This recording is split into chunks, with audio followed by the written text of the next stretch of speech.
Vous aussi, vous avez l'impression qu'on vous demande de travailler comme si vous n'aviez pas d'enfants et d'élever vos enfants comme si vous n'aviez pas de travail. Eh bien, rassurez-vous, cette impression très répandue porte un nom, le syndrome du Wonder Parent. Un mal sociétal du 21e siècle, dit-on. Alors certes, la liberté des êtres prime aujourd'hui, liberté de travailler, d'avoir des enfants, de s'épanouir, de mener une grande carrière. Sauf que bien souvent, dur de ne pas se mettre la pression quand on est un parent actif. Burn-out partout, sacrifice nulle part, on doit être parfait à l'écoute de son enfant, de son développement, de son éducation, tout en continuant de se réaliser par le travail. Une double injonction vécue par une écrasante majorité mais qui reste tabou. Tout le monde fait bonne figure. Question donc que nous nous posons aujourd'hui à ce micro sur Radio Notre-Dame et sur RCF. Pourquoi vouloir être à tout prix une maman parfaite? Question que je vais poser à mes invités dans cette émission. Et j'ai la joie de recevoir Valérie de Mainvielle qui est en ligne avec nous. Bonjour Valérie.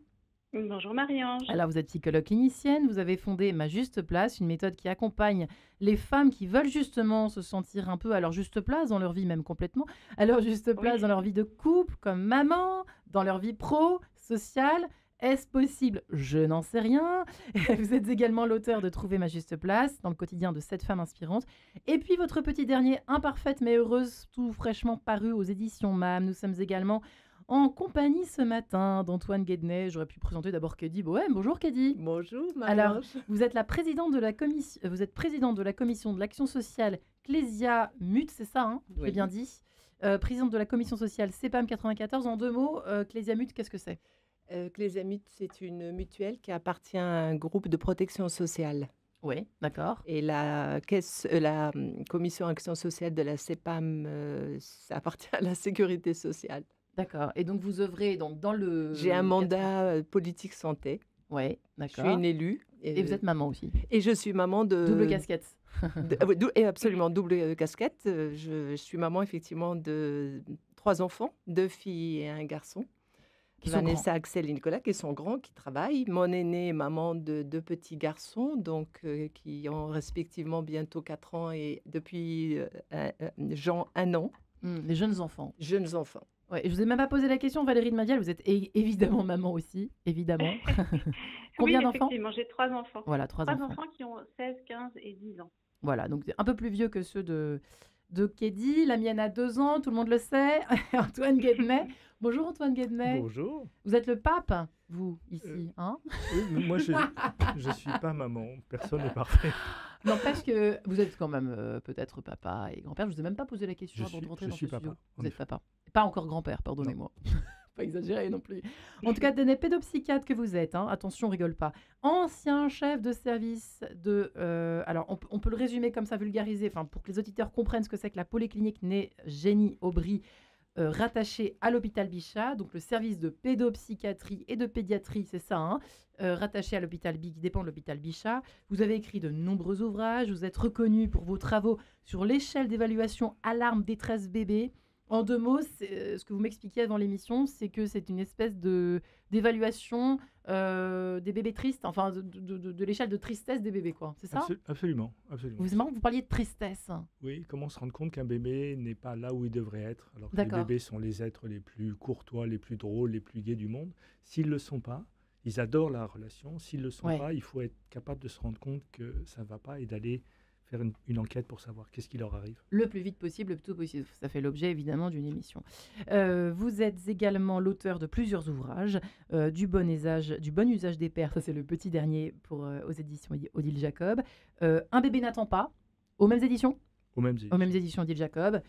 Et puis le petit dernier dont je voulais parler...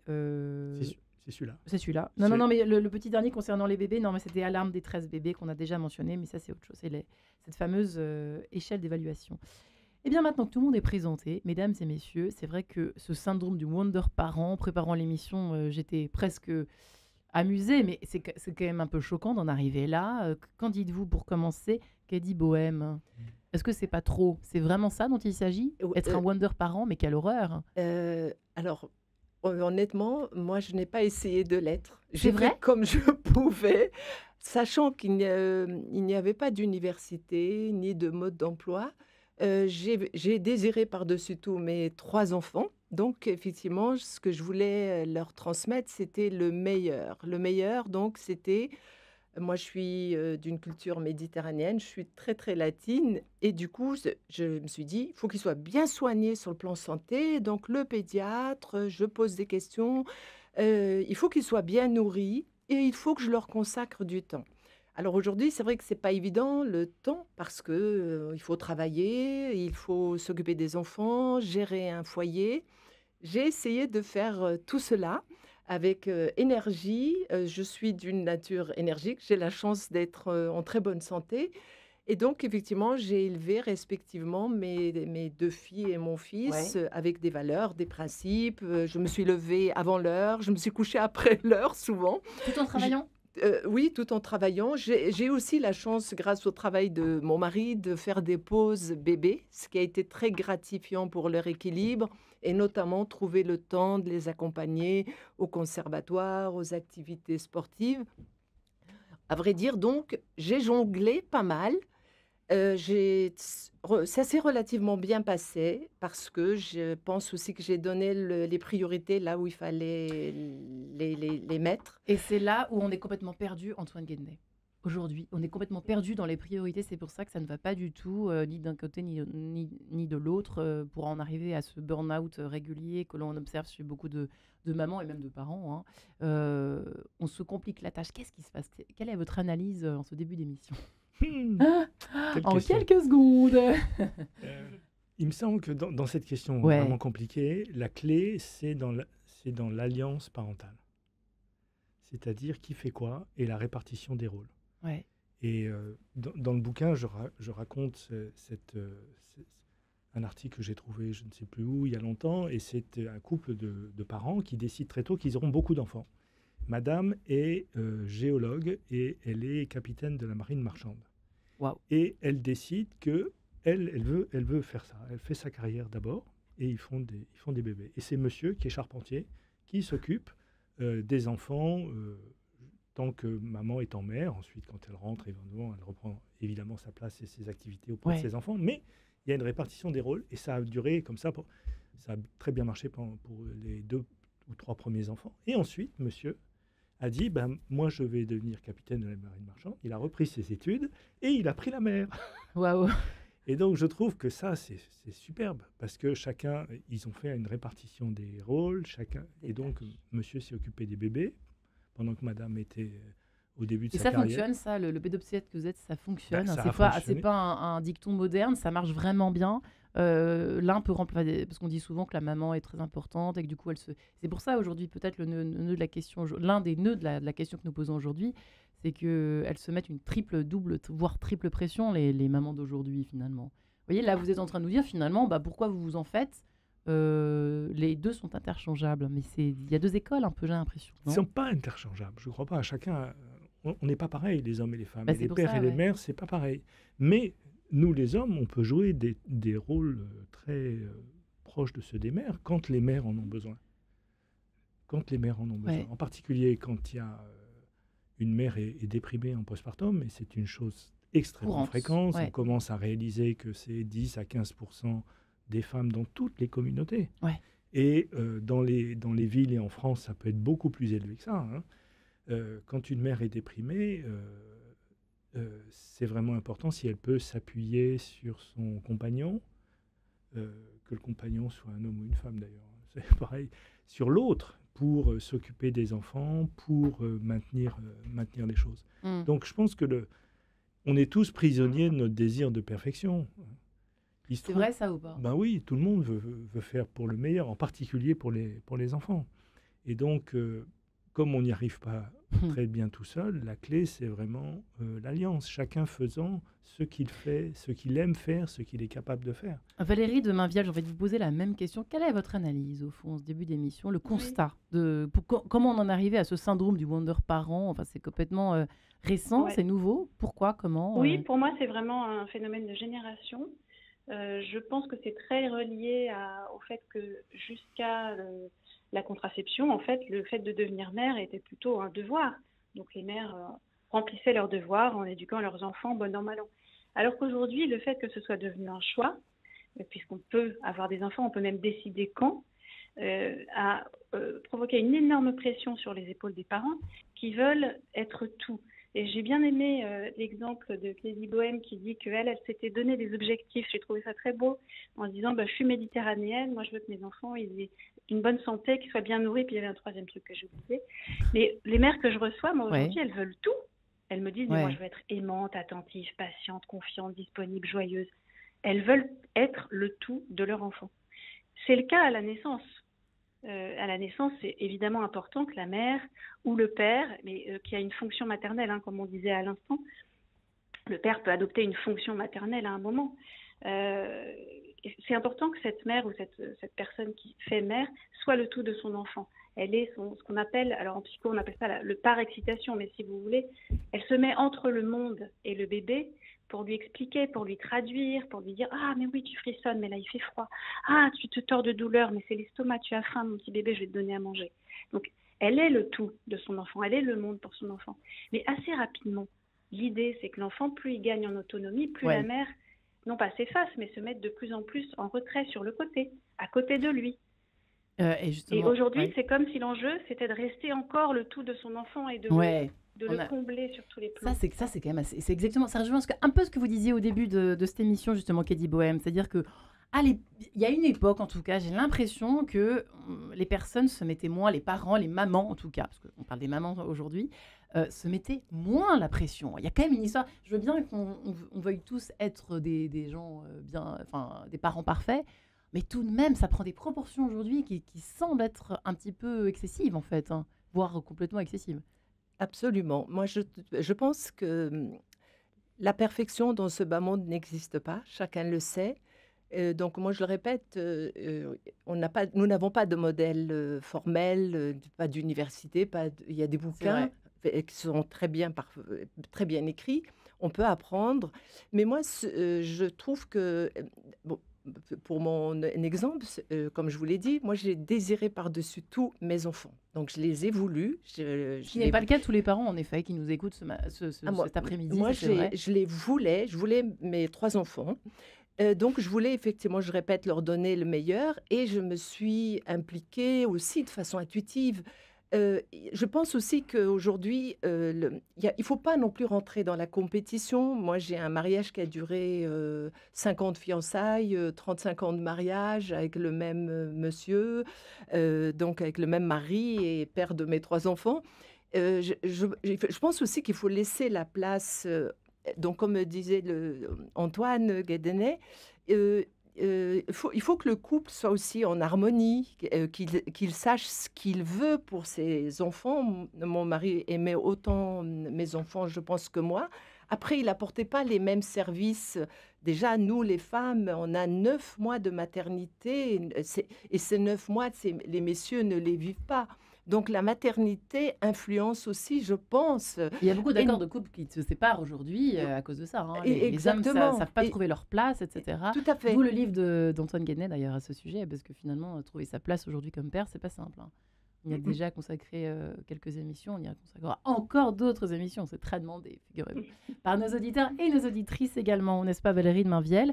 Il y a effectivement, vous le disiez, une espèce de pression assez, vous voyez, entre l'injonction, la double injonction à la fois de mener une carrière, parce que sinon on n'est pas grand-chose. Au petit square, on en parle. Non, mais toi, au boulot, comment ça se passe? Ah ben moi, je travaille pas. Déjà, ça jette une espèce d'un air, il y a une espèce d'aigreur qui est générée justement par ce sentiment d'être un peu complexé parce qu'on ne travaille pas. Antoine Guédenet, j'imagine qu'il y a quelques temps, c'était pas du tout une histoire, c'était pas une question. Mais aujourd'hui, il y a quelque chose de cet ordre-là. Est-ce que vous le sentez, ça aussi? Absolument, je le sens comme vous. Mais il me semble qu'il y a 2 points qu'il faut prendre en compte pour essayer d'avancer dans la question. La première, c'est que nous, les hommes, on est des animaux paresseux. C'est-à-dire que si vous faites tout, nous, on attendra que vous nous demandiez de participer. D'accord, bah merci pour l'info. Si vous vous levez toutes les nuits Ouais. sans demander que dire à toi, j'en peux plus, à toi de prendre, nous, on attendra, on restera dormir tranquillement. Ouais. En revanche, dès qu'on est mis en situation d'être de caregiver, comme on dit en anglais, il n'y a pas de bonne traduction de ça. C'est la personne qui est là, Ouais. la personne qui Donne- s'occupe, celle qui procure du est soin. responsable. Mm. Dès qu'on est en position de responsable, les hommes se débrouillent très bien. Tant qu'ils ont vécu une enfance qui est pas trop calamiteuse et qu'ils ont eu des papas qui étaient plutôt gentils, à ce Ouais. moment-là, ils vont se débrouiller très très bien. Tu me rappelais que Yves, ton mari, il a changé autant les enfants que toi et qu'il savait parfaitement donner un biberon.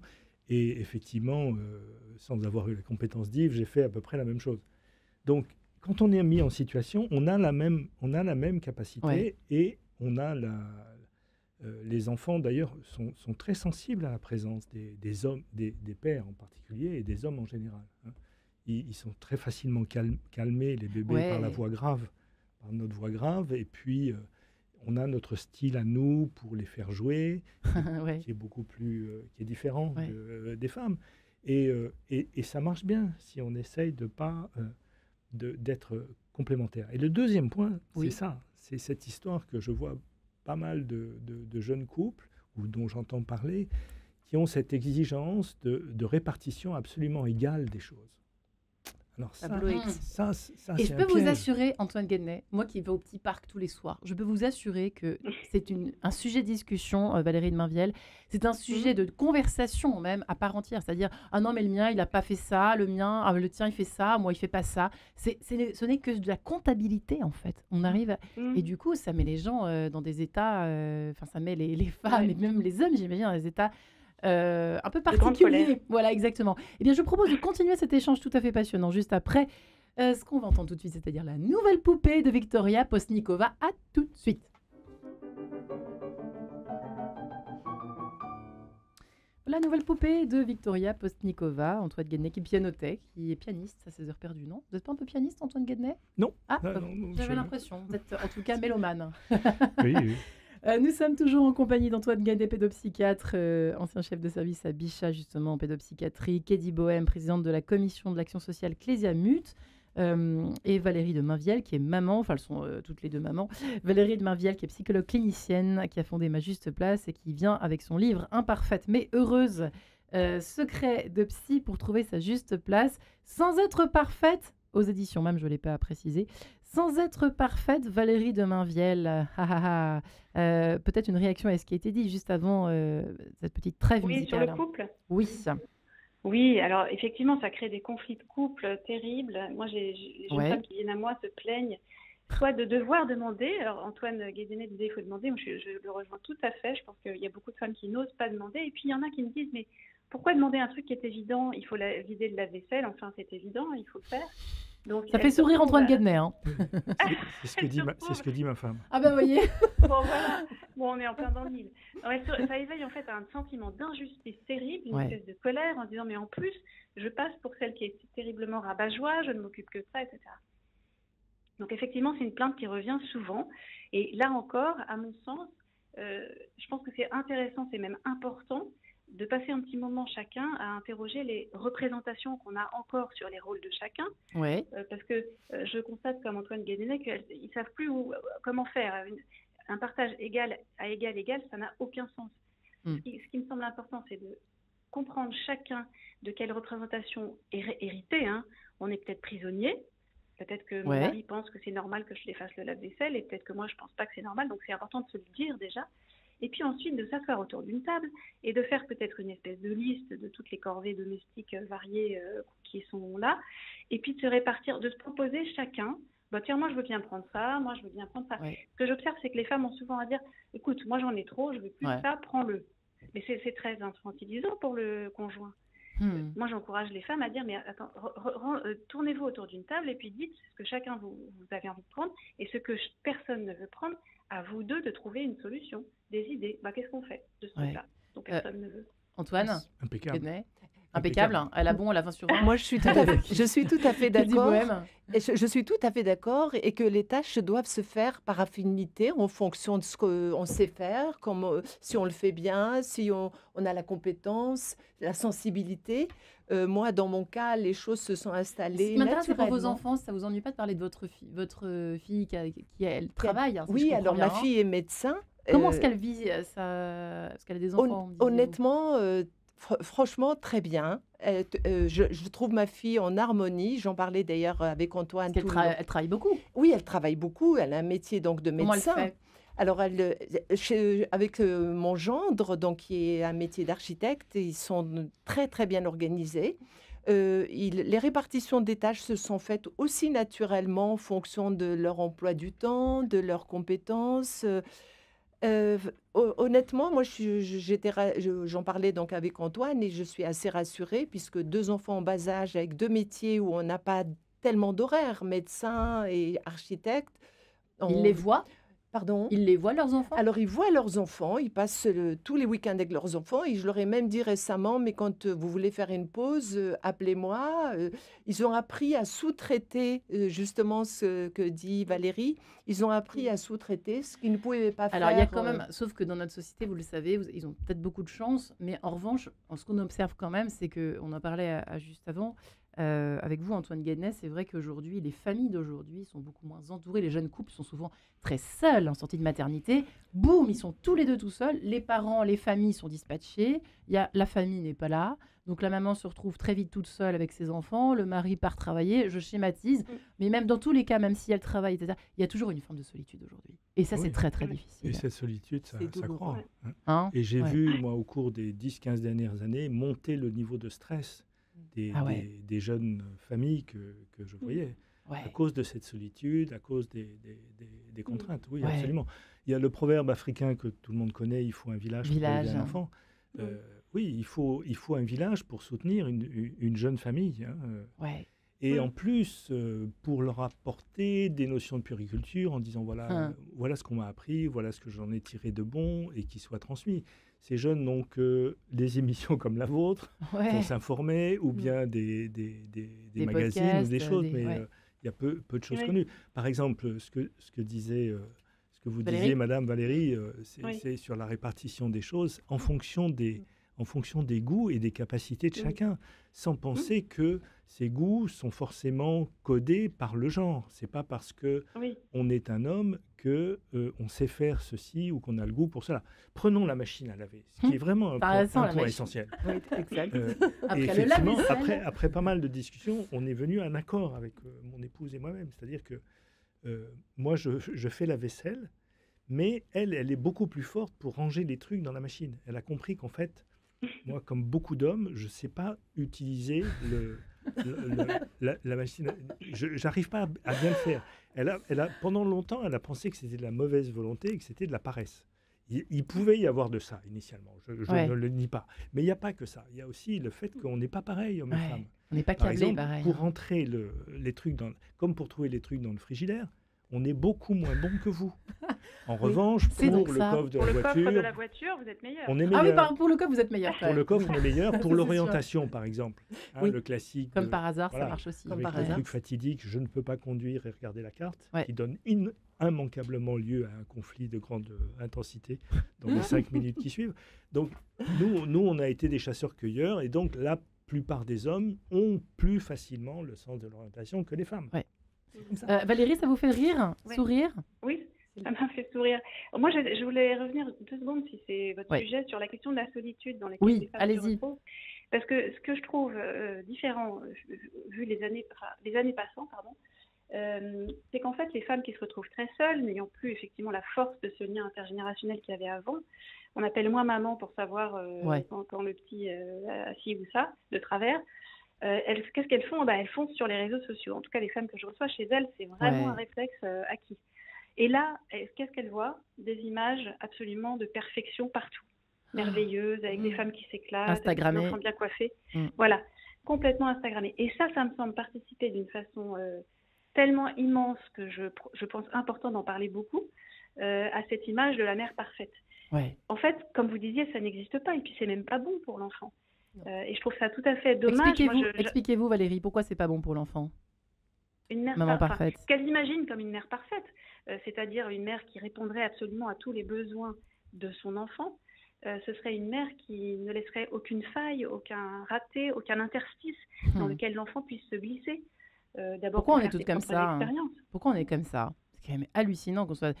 C'est vraiment les réseaux sociaux, il n'y a pas autre chose? Pour moi, c'est un faisceau variable d'éléments. Il y a les réseaux sociaux aujourd'hui, mais il y a aussi, comme je le disais tout à l'heure, je pense que c'est très fort, le fait qu'aujourd'hui, on fasse des enfants par choix, quand on arrive à en faire, évidemment, et plus par devoir. Donc, c'est devenu une obligation de réussir ses enfants qui est hyper forte. Et puis ensuite, il me semble qu'aujourd'hui, le critère de réussite pour les femmes se situe peut-être un peu dans la carrière, mais énormément dans les enfants. Et il y a une espèce d'enjeu qu'un psy appellerait narcissique, mais en disant tout ce que je mets dans l'éducation de mes enfants, le retour, l'appréciation des gens à l'extérieur, la tête de mes enfants, les talents de mes enfants, ce sera un signe que je vaux quelque chose. Il y a peut-être quelque chose d'inconscient là-dedans aussi. Antoine Guédenet, vous dites que c'est... Oui, je suis tout à fait d'accord avec ça. Je crois que c'est un point clé. Mais nos enfants n'ont pas... Ça fait un enjeu considérable pour les jeunes parents. Il faut que les enfants aillent bien, sinon c'est l'échec. C'est tellement vrai. 30 ans de pédopsie m'ont montré qu'on est beaucoup moins responsable des troubles de nos enfants qu'on le croit. C'est vrai ou pas ça? Oui, parce que la pathologie mentale, la pathologie de développement des enfants, c'est quelque chose qui malheureusement leur appartient et pour lequel nous jouons un rôle beaucoup moins important que ce qu'on croit. Bien entendu, il est très facile de gâter nos enfants, mais ils se débrouillent avec nous, très imparfaits que nous soyons. Ils n'ont pas du tout besoin qu'on soit parfait. On les gâte, quoi. Il faut pas qu'on les gâte. Non. Il ne faut pas qu'on les aide trop. Et il faut qu'on les laisse faire leur expérience et se débrouiller de la vie en leur donnant l'essentiel qui est pas tant l'amour, parce que ça se commande pas, mais la sécurité et le sentiment qu'ils sont notre priorité. Ça, ils ont besoin de ça. That's all. That's all. Le fait qu'on soit parfait, qu'on veuille être parfait, ça peut vraiment les enquiquiner, par contre. Ouais. Et le mot est faible. Oui, Valérie. Oui, ça les encombre. Je vous rejoins tout à fait, Antoine Guédenet. Je pense que le principal, moi je dis que c'est l'amour quand même, et le cadre au sens la sécurité physique, la sécurité amour, le sentiment qu'ils seront aimés quoi qu'il arrive. Je pense que c'est le principal. Pour le reste, c'est les aimer que de les lancer dans la vie. En étant là, moi j'aime bien donner l'exemple de cette jeune femme qui me disait « Mais tu comprends, mes enfants, ils sont tellement curieux, ils me demandent tellement de choses, comment répondre ?» Au saut du lit, l'autre jour, mon fils m'a demandé « Maman, est-ce que tu connais tous les détroits du monde ?» Il y avait un globe terrestre à côté de son lit. Et la mère me dit « Tu te rends compte, je ne savais pas ?» Alors je lui dis « Bon, très bien, mais alors qu'avez-vous fait, qu'as-tu fait ?» Et elle me répond « J'ai paniqué dans ma tête, je me suis dit « Oulala, il faut que je cherche la réponse. » En fait, elle cherchait elle-même à lui répondre. Et le petit garçon, il devait avoir, je sais pas, 7-8 ans. Je lui dis, mais est-ce que le rôle d'une mère, c'est de répondre à son enfant, ou est-ce que c'est de lui dire? Il y a plein de choses qu'elle aurait pu lui dire. En soutien, en support, comme disait Antoine Guédenet, par exemple, en disant, oh mais c'est merveilleux, j'ai un petit garçon qui sait tellement de choses, qui se pose tellement de questions. Comment pourrais-tu donc trouver la réponse, mon petit chou? Ou alors, écoute, je n'en sais rien, mais si ça t'intéresse beaucoup, ce soir en rentrant de l'école, on ouvre un dictionnaire et on cherche, ou une carte, un atlas, et on cherche ensemble quand tu es dessus. Ça, c'est être un rôle de support, de socle. Et c'est vrai que répondre... Pardon. Je rebondissais sur ce que vous disiez. C'est accru, il me semble, Antoine Guédenet et Kady Bohème, par l'espèce de, peut-être, je pose une question au hasard, mais par la culpabilité de laisser, par exemple, ces petits bébés, ces enfants à la crèche, parfois plus tard à l'école, laisser le soir à l'étude, etc. Et de tellement culpabiliser qu'on répond immédiatement à tous les désirs dès qu'on est en leur compagnie. Est-ce que vous voyez ce que je veux dire? Absolument. Ça, c'est un vrai problème aussi. Complètement. Rejoindre ce que disait Valérie. C'est pour ça il faut accompagner les enfants. On ne peut pas tout savoir, tout connaître. Et d'ailleurs, moi, j'ai souvent dit à mes enfants, c'est pour ça que vous allez à l'école. C'est pour toutes les choses sur lesquelles, moi, je ne peux pas vous répondre. Moi, je vous éduque, l'école vous enseigne. S'instruit. Et voilà, puis je pense qu'il ne faut pas avoir de complexe de ne pas savoir. Il ne faut pas avoir de complexe de dire à son enfant, non, je ne suis pas allée au Détroit à Tartampion. Tu auras le temps, toi, de le faire un jour, tant mieux. Moi, je pense que l'éducation, c'est aussi accompagner, rassurer, équilibré. Oui, il faut. Moi, par contre, moi, je me dis, il faut vraiment les aimer, et leur montrer qu'on les aime parce que c'est rassurant. Et les embrasser le soir, c'est très important. En développant un affect équilibré, forcément, l'enfant sera équilibré. Et je pense aussi que cette compétition entre papa et maman, c'est négatif. Il faut que chacun apporte sa part. Comme on dit, chaque pierre va construire un édifice. Et vous oubliez qu'il y a un troisième concurrent, c'est le smartphone, c'est-à-dire les réseaux Ah, sociaux. alors, Et alors là, c'est un vrai problème, hein. c'est un problème terrible, terrible. Moi, je me souviens de mon petit dernier. Alors moi, mes enfants n'ont pas. C'était moins, comment dire, utilisé d'avoir des téléphones mobiles à l'époque où ils étaient ados. Donc nous, on en a fourni très tard.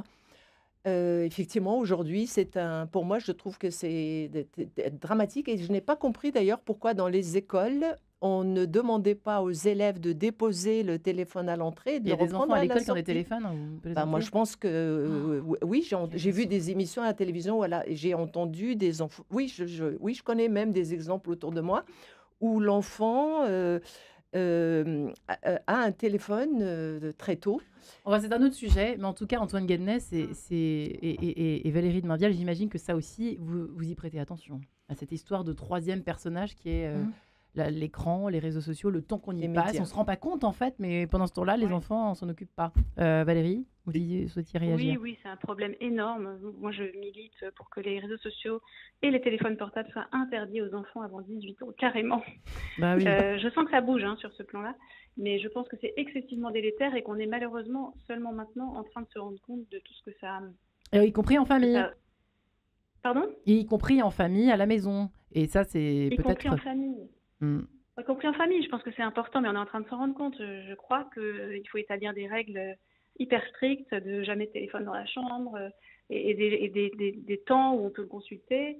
Et puis parler beaucoup avec nos enfants, même si ça nous sort par les yeux, de ce qu'ils regardent, de ce qui les intéresse. Ouais, alors, qu'ils ça, c'est- aient aussi ouais, un Antoine niveau. Guednet, vous souhaitiez Je rebondir? suis absolument d'accord avec ça. Ça nous amène au cœur de la chose. Vous avez parlé de frustration Oui. avec le fait qu'on se sent coupable parce qu'on ne s'occupe pas assez des enfants, parce qu'on les met trop tôt à la crèche. On est quand même un pays qui utilise la mise en crèche pour certains à partir de 2 mois pour 8 heures par jour. Et on devrait se poser la question, pourquoi est-ce qu'on est les seuls à faire un truc Pourquoi on pareil? est les seuls à faire Pourquoi ça, on est les quoi? seuls à faire un truc pareil? Bon, je Laisse la question ouverte. pour le moment, On y mais a déjà qu'est-ce consacré que une ça émission. qu'est-ce que ça fait? Ça fait des jeunes parents qui ont beaucoup de mal à frustrer leurs enfants Ouais. parce que on en profite tant qu'on est avec vous. Je peux rien lui refuser. Ouais. Or, frustrer un enfant, c'est la base de l'éducation. Ouais. Dans ma génération, le rôle des parents, c'était pas de nous gratifier, c'était même pas de nous encourager. C'est pas bon de trop gratifier d'ailleurs, de dire bravo, bravo.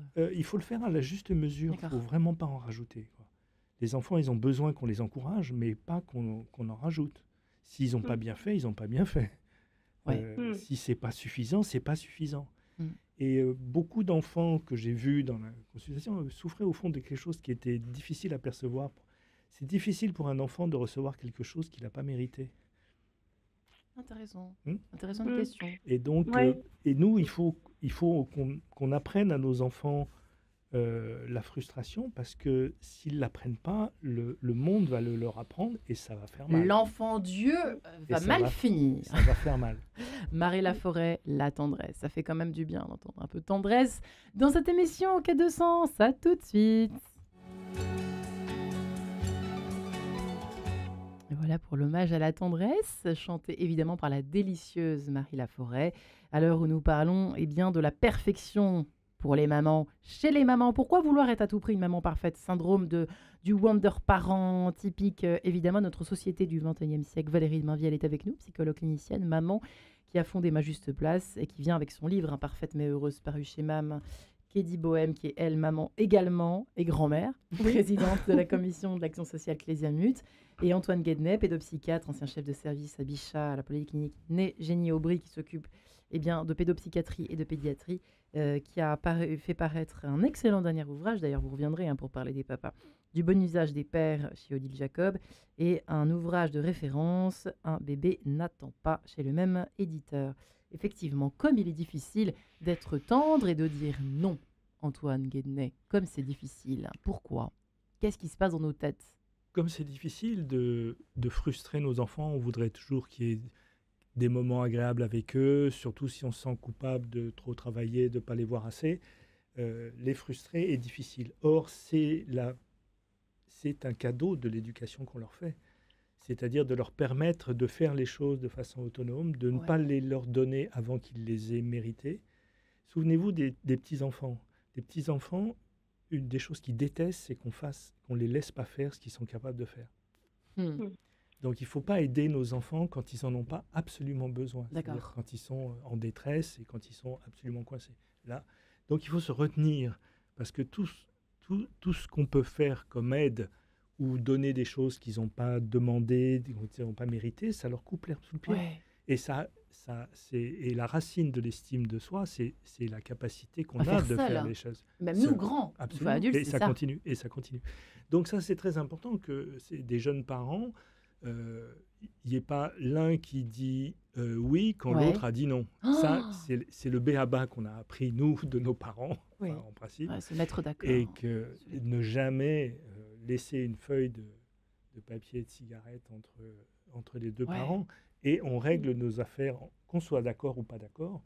C'est entre nous que ça se règle et jamais devant les enfants. Jamais devant les enfants, sinon on perd la crédibilité. Complètement. Kédi Bohème. Oui, moi je suis tout à fait d'accord avec ce que vient de dire Antoine, parce qu'effectivement l'enfant profite de cette discussion qui n'a plus de sens et il en profite et je dirais même que ça ne lui rend pas du tout service au sens où il va transgresser souvent, il va mal réagir et ça fait aussi l'enfant qui va manipuler ses parents de façon inconsciente ou s'il est voilà, j'allais dire s'il est un peu plus grand de façon consciente et ça crée de la perversité, je dirais, c'est dommage. Le fameux pervers polymorphe, comme disait, quand je plaisante. Bref, ça c'est autre chose. Et voilà. Donc moi je pense qu'il faut vraiment être solidaire. Le couple doit être une muraille devant cet enfant pour le protéger, pour lui montrer aussi que il gagnera pas toujours. Et de toute façon, il apprendra par la force des choses si il veut tout, qu'il n'obtiendra pas tout. Parce qu'il y a le droit, il y a les devoirs, il y a ce qu'il fera plus tard dans sa vie professionnelle. Et donc, c'est en l'aidant tout petit, en étant donc le couple. Et puis, le couple doit être vraiment uni et solidaire et loyal. J'ai l'impression que ça se perd. Pour montrer à cet enfant que la vie ne sera pas si compliquée pour lui. Et il aura, voilà. Antoine, avant d'entendre notre ami Valérie. Je vous entendais parler de pervers polymorphes. Pardon. Je ne crois pas du tout que les enfants soient des pervers polymorphes. Pas du tout. Et en fait, dans l'éducation qu'on leur donne, ils apprennent le sens moral et la répartition normale des choses. Et les très jeunes enfants, ils sont très, très sensibles. Et ça, c'est un point tout à fait important. Parce qu'au fond, une des pires des choses qu'on peut faire avec nos enfants, c'est « fais ce que je te dis, fais pas comme je fais ». Fais pas comme je fais. Or, tous les enfants, il n'y a que l'exemple des parents qui comptent. Donc, si on fait les choses convenablement, si on dit qu'on applique les règles, qu'on se les applique à soi-même, alors les enfants le font de la même façon. Les très jeunes bébés, ils sont très sensibles dès le début de la vie à une répartition inégale des gâteaux et des choses. Donc, le sens moral se développe spontanément, mais il est renforcé ou pas parce qu'on vit en famille. Valérie de Mainvielle, effectivement, on n'est pas si loin de notre sujet quand on évoque tout cela, l'école de la frustration, tout ça. Ça libère du temps. C'est la question du cadre. C'est la question du cadre, en fait. Moi, j'entendais donc Antoine Guédenay dire c'est important d'être raccord entre parents et de dire non ensemble ou oui ensemble. Et j'ajouterais aussi, c'est important de tenir bon. Quand on a un enfant face à soi qui dit « S'il te plaît, maman, ce soir, est-ce que je peux aller chez machin ou chez bidule ?» On commence par dire non, non, non, et puis de guerre là, bon, ok, d'accord. Ça c'est non. Super mauvais aussi. Ça, c'est super mauvais. Oui. Et en fait, c'est la question du cadre. Alors, moi, il y a une image que j'aime bien employer, je vous la fais très courte. le cadre que les parents mettent pour l'éducation, dans le cadre éducatif, c'est-à-dire l'ensemble des règles, des propositions, des principes, etc., Ouais. je le compare au mur d'une chambre. Imaginez-vous, jeune étudiante, Marie-Ange, avec Oui. votre petit lit, votre petite armoire, votre petit bureau. Vous débarquez dans une chambre toute petite, vraiment les murs sont très très rapprochés. Vous allez vous dire, bon, ça va pas être facile de me mouvoir dans cet espace, mais vous allez pouvoir néanmoins installer, ça va être un peu tout l'un sur l'autre, mais vous allez installer vos affaires. Imaginez l'inverse, que vous débarquez dans une pièce tellement immense que les murs sont tellement éloignés que vous les distinguez à peine. Comment vous allez vous sentir au moment d'installer vos petites affaires? Probablement très angoissé. Je fais les questions et les Perdu. réponses. C'est vrai. Non, mais c'est Perdu, juste, hein. angoissé. Mm. Peut-être que c'est l'enfant qui ne sait pas à quoi se raccrocher sur le plan du cadre éducatif se sent énormément angoissé parce qu'il est aux prises avec toutes ces pulsions à l'intérieur dont il ne sait pas quoi faire.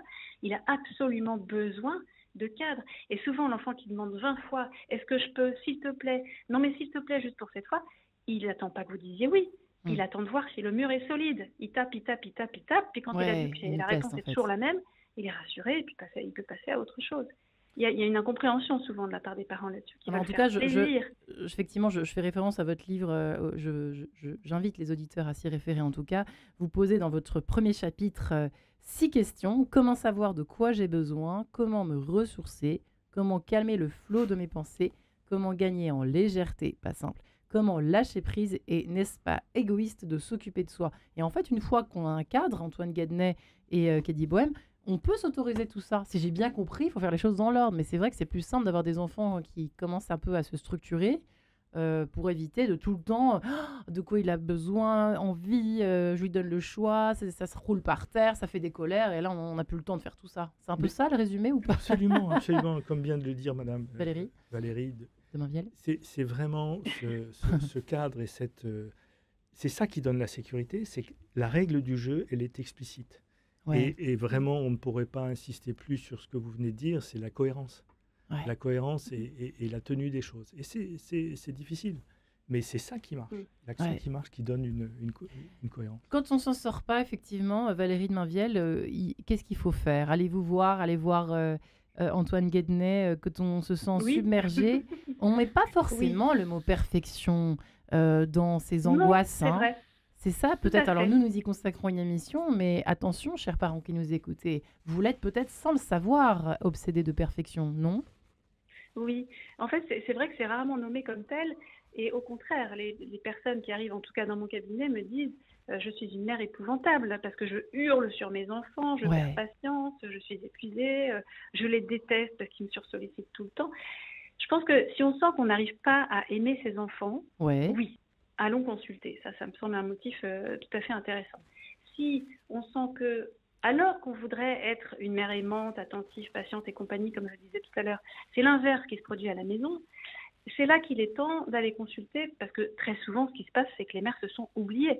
En introduction de l'émission, vous parliez de sacrifice, non plus du tout, on ne veut plus rien sacrifier, on mène tout. Moi, je trouve qu'on est quand même rattrapé, même si on utilise la liberté gagnée par nos grands-mères pour bosser et faire des enfants, mais on est rattrapé par toute notre histoire. Et je vois beaucoup de comportements sacrificiels chez ces femmes qui, en fait, s'oublient en disant les besoins de mon enfant sont tellement importants, et puis au boulot, il faut que j'assure. Et en fait, celles qui passent à l'as, c'est elles-mêmes. Elles ne sont plus, elles se ratatinent à vitesse grand V à l'intérieur. Et là, je pense que c'est très important d'aller consulter, oui, effectivement, à ce moment-là. Kady Bohème, qu'est-ce que vous répondez à toutes ces femmes d'aujourd'hui? Moi, je suis effectivement d'accord avec ce que vient de dire Valérie, dans la mesure où la situation est un conflictuelle, grave, mais on peut aussi tout simplement être épuisé parce qu'on éduque ses enfants, qu'on répète toute la journée 20 fois les mêmes choses. On a souvent, nous, les mamans, le mauvais rôle parce que c'est brosse-toi les dents, as-tu fait tes devoirs? Alors, donc, moi, je pense aussi qu'il faut savoir faire des pauses quand on est épuisé, avant d'aller chez le psychiatre, voir le psychologue, se dire, je suis épuisé, je vais prendre quelques jours, je vais me reposer. Si on a la chance d'avoir une infrastructure familiale autour de soi, on l'appelle au secours. Sinon, on sous-traite. Il y a des organisations pour garder les enfants, en les choisissant bien, en vérifiant leurs compétences et leur réputation. Je pense qu'aujourd'hui, on peut trouver des moments pour se faire aider avec sa famille ou ses amis, ou effectivement, quand c'est plus complexe, par le médecin, le psychologue, le psychiatre. Donc, effectivement, personne n'est parfait. Nous sommes tous des êtres humains fragiles aussi. Ouais. Les mamans, les papas sont Et fragiles. l'accepter, c'est déjà une belle étape d'ailleurs. Exactement. peut-être. Le reconnaître. C'est Le vrai qu'il reconnaître. faut s'écouter un petit peu. Il faut, voilà, c'est justement pas toujours être dans ce désir de perfection. Et des fois, se dire, en fait, moi, je suis épuisée aujourd'hui. Je me réveille, je me suis regardée dans le miroir, j'ai des cernes, j'ai pas dormi hier soir. Ben, au secours, mamie, au secours, maman, au secours, ma voisine, au secours, mon ami Tartampion. C'est vrai Au qu'on n'ose pas secours, forcément, vous avez raison, c'est vrai. La qu'on n'ose halte pas forcément. garderie. Ben, il y a Ouais. des haltes garderies aujourd'hui. Vous pouvez faire, je crois, garder les enfants à l'heure, à la demi-heure. Enfin, bref, on trouve des solutions avant de se mettre la tête dans le mur et d'embarquer les enfants. Antoine Guednet, pardon. Tout à fait. Mais Mm. peut-être la première chose que Ouais. je préconiserais, c'est de commencer à en parler avec l'autre. Et pour ça, de quitter la maison, de dire on va au café, on va au parc tous les deux et on va discuter. Il faut qu'on en parle. La machine à laver, ça peut plus durer. Il faut qu'on en parle. Et les sujets Et pas graves avec aussi. les copines, hein, avec le Avec mari. l'autre, le avec conjoint. l'autre. Faut dire là j'en peux plus et Ouais. il faut vraiment qu'on discute de ce point-là ou de ce point-là. Et ensuite, si on n'arrive pas à trouver un accord, là, on peut aller consulter pour trouver cet accord ensemble. Ouais. Et aussi, si on a un problème avec un enfant, on peut faire la même chose. On peut lui dire, on sort de la maison, on dit, écoute, là vraiment, on y a, ton père et moi, ou ta mère et toi, on n'y arrive plus. Et on parle avec l'enfant. Et ensuite, on évalue la question. Ensuite, on aura une bonne raison, on aura un objectif pour aller voir un professionnel en disant, voilà, notre problème, c'est ça. On a essayé de le résoudre et on n'y est pas arrivé. À ce Et- moment-là, ça devient intéressant. Et puis sans se mettre le bourrichon parce qu'un enfant pleure la nuit. Alors là, je parle les bébés parce que je sais qu'il y a beaucoup de séparations. Dans une précédente émission, ça a été dit, les statistiques le prouvent. C'est que effectivement, aux 2 ans de l'enfant, énormément de couples se séparent. Alors c'est lié aussi au nombre, voilà, toutes les statistiques générales de la mise en couple, etc., du mariage, et puis des correspondances entre l'âge des enfants et l'âge des parents. Et donc effectivement, peut-être qu'aussi, effectivement, on revient à l'instagramisation de la société, c'est-à-dire qu'un enfant qui pleure la nuit, au début, bah, c'est juste normal, et ça effare des mamans qui disent « Mais attends, je comprends pas, je dors pas, est-ce que tout le monde est dans ce cas-là ?» Bah, évidemment que oui, sauf que personne n'en parle, mais en même temps, la vie n'est pas un long fleuve tranquille non plus, Valérie de Mainvielle, et c'est vrai que parfois on a tendance à dramatiser cette vie qui n'est pas un long fleuve tranquille, décidément, n'est-ce pas? Et surtout quand on a des enfants en bas âge. Oui, pour moi, la dramatisation, c'est le recto du verso qui serait la perfection. Ouais. C'est-à-dire que tout écart à une certaine norme ou à une idée préconçue ou à une image Instagram, j'insiste, mais c'est souvent le cas, Ouais. est vécu comme une catastrophe. On dit comment font les autres, elles ont l'air si parfaites, moi je comprends pas, Oui. tout va mal. Bah oui. Oui, moi je me souviens quand j'ai été jeune mère, je me demandais mais comment font les autres? Ouais, c'est ça. Et aujourd'hui, ce que je remarque, c'est que les femmes se disent plus comment font les autres, mais comment se fait-il que tout le monde y arrive sauf moi? Et ça, c'est le drame du réseau social. Et c'est tellement vrai que moi, ça se passe comme ça. Ouais. Je dirais que les enfants n'ont en aucun cas besoin d'une mère parfaite. Ils ont probablement beaucoup plus besoin de parents qui vont bien ou qui se débrouillent avec la vie pour tricoter quelque chose qui leur plaît, qui leur Voilà. fera une belle vie. Qui font ce Moi, je suis qu'ils assez peuvent. frappée. Hmm. Ouais, ils font ce qu'ils peuvent et ils se débrouillent, ils se demandent de l'aide, ils se dépatouillent. C'est ça que l'enfant observe. Je suis assez épatée quand je demande aux femmes, mais finalement, qu'est-ce qu'on vous a transmis et qui vous semble important de transmettre?